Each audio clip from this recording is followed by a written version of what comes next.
Hi, my name is Aubrey Page, and I'm the CEO of the Change Starts Here Collaborative, and we support parents and professionals working with kids with brain-based disabilities.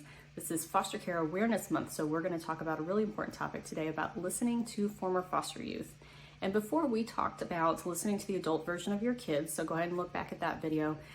This video is a little bit different because I find that foster parents are very reactive to the voices of former foster youth. That definitely happens and is the case with transracial adoptees and many other, adults with disabilities that our kids have. But with former foster youth, because of their position in society, the forgotten and abandoned kids that don't get the support and attention and recognition that they deserve, it's even easier to erase them, right?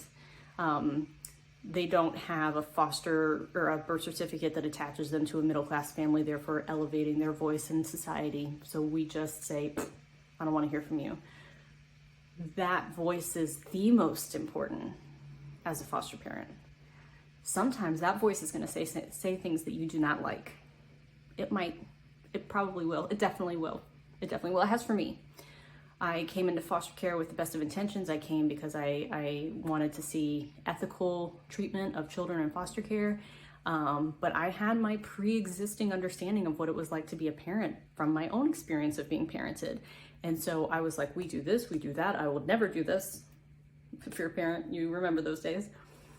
And then I was in groups where there were former foster youth who had privileged voices. In other words, you can't talk over them, ideally.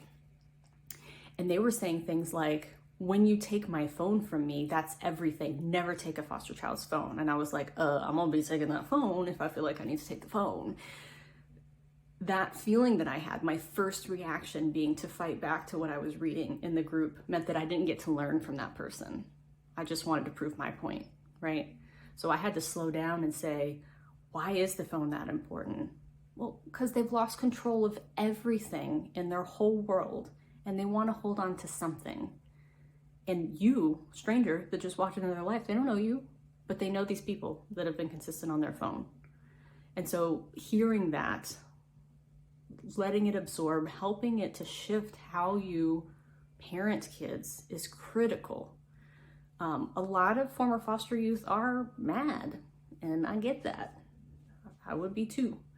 And so you've got to be able to sit there in the messiness, hear that, recognize it, and let it have the possibility of changing your perspective. Honestly, it should. Former foster youth voices are incredibly important.